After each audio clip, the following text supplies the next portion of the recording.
Greetings. In this video, I'm going to discuss the concept of leaping back and stepping forward.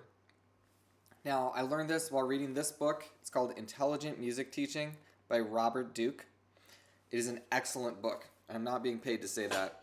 It's one of the best books I've read on pedagogy and practice and performance and all of that. I try to read the best books out there, and I happened across this one, and it really stood out to me. It's very, very intelligently written, very well written. It's just beautifully written too. It's a pleasure to read. There's certain writers who just know how to convey their words in a way that's just pleasant to read. And this person writes very well. So I encourage you. It's going to be a pleasure to read, and it's also going to help you to be a better teacher and probably a better practicer as well.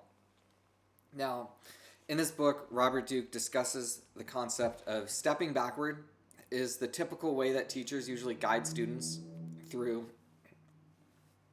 tackling a tricky passage.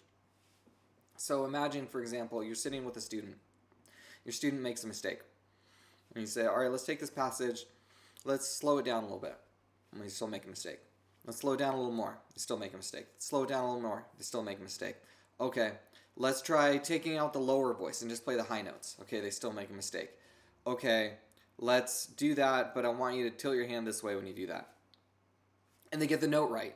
Okay, so we figured out what was wrong here by going step by step by step by step backward.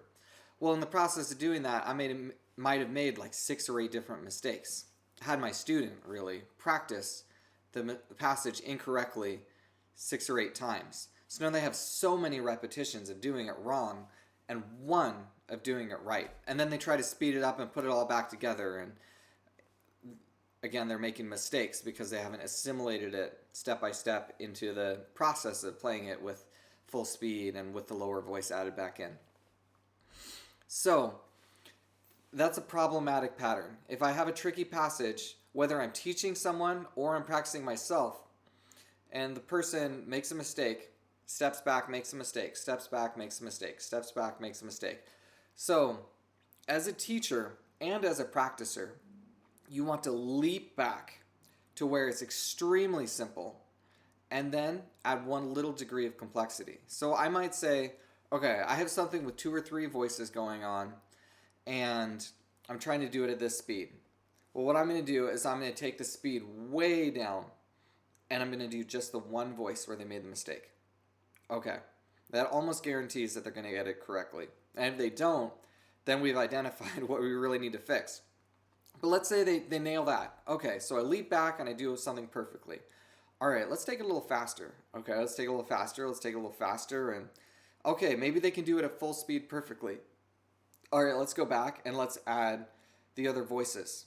Maybe 1 voice, maybe both voices if there's 3.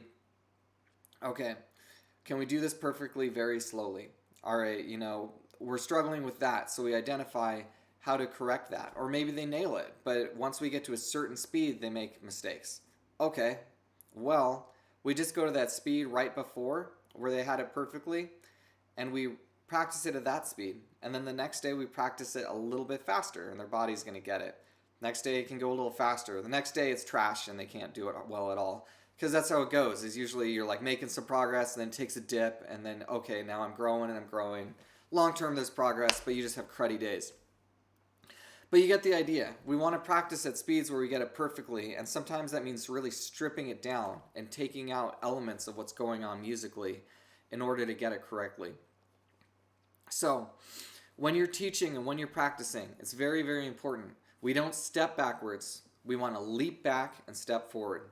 It's an incredibly useful practice tool, and I would encourage you to assimilate that into your practice and into your teaching. Thank you for watching, and I encourage you to pick up this book. It's a pleasure. There's lots more great stuff in there that is of great value, and like I said, it's just a pleasure to read. It's very, very well written. So I'm really picky about what I read. There's 1 book that I shouldn't slander the guy. Some of them are very poorly written, and some of them are excellent, and this one is an absolute gem. There will be the title and the author in the description below if you want to look it up for yourself. Thank you for watching, and I hope this is helpful.